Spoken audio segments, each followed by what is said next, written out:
Bro, I've watched like 5 of your videos in a row. So helpful, I can't stop watching. If you want comments like this on your educational content and views that lead to more views, let me show you how to alter your content to make it so addictive and bingeable that it may as well be Netflix. But your viewers are going to gain knowledge instead of throwing time away. I made this change 50 videos into my fitness channel, and as soon as I did, my engagement leveled up instantly. So what turns educational videos into a time warp? And how can you get your viewers to fly through your content? 2 words: stop teaching. Most of you pick a topic, do your research, and then deliver it, which is a perfect strategy if you're teaching a class with their full attention, but not on a platform with every distraction possible. You need to put entertainment in the driving seat. This is what most of the big educational channels do.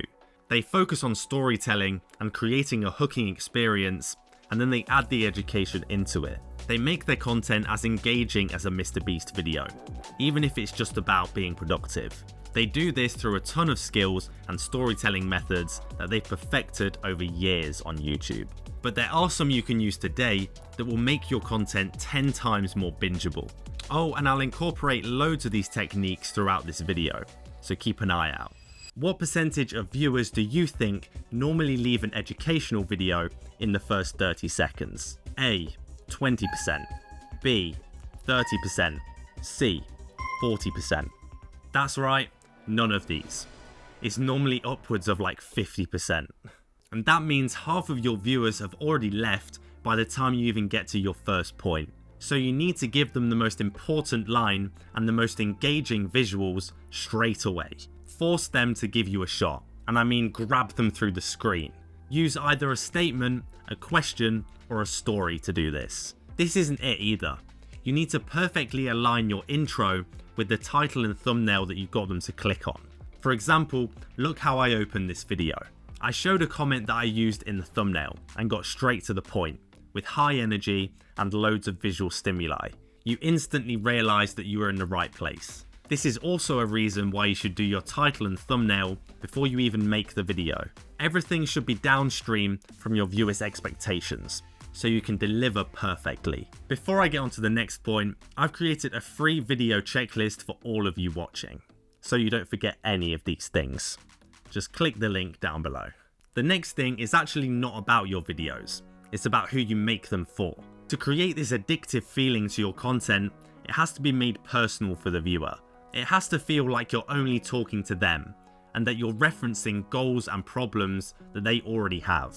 For me, I target small channels that want to level up their YouTube videos and fast. So I already know that you want to get views and that you want to make bingeable content to grow your channel. Now, when I was making fitness videos like 3 times a week, I often realized that my audience retention would dip at random times. Through loads of experimentation and diving deep into the analytics, I came to the conclusion that my videos were staying too stagnant. During dull bits in your video, your viewers will get bored and look for a way out. Maybe scroll into the comments and get their head turned by a suggested video. And this is where you need to address this by making changes in your video editing. It might seem excessive, but many big YouTubers introduce a change every 10 seconds or so. Whether this is a different camera angle, a zoom, or some B-roll. Do something that is going to interrupt the monotony of you just talking to camera. I've done it several times in this video already. For educational videos, I think this is key in re-engaging the viewer. There will be points where your point didn't land, and they need this pattern interrupt to keep them going. Now, everything in this video is pointless if you don't remember this next point. Don't end your video, continue the experience. Create a hook that's tailored towards your previous video, and then push viewers towards the end screen. In this hook, make it seem so important that they have to continue the experience. If you do this over multiple videos, this is how you go from 1 view per viewer to like 2, 3, 4, or 5. And you have this nice chain effect in your channel analytics. Another crucial thing that will stop your viewers from leaving your videos too early is improving how good your videos look and how crisp the quality is. The thing is, you can achieve this by just filming on your phone camera. Click here to carry on watching.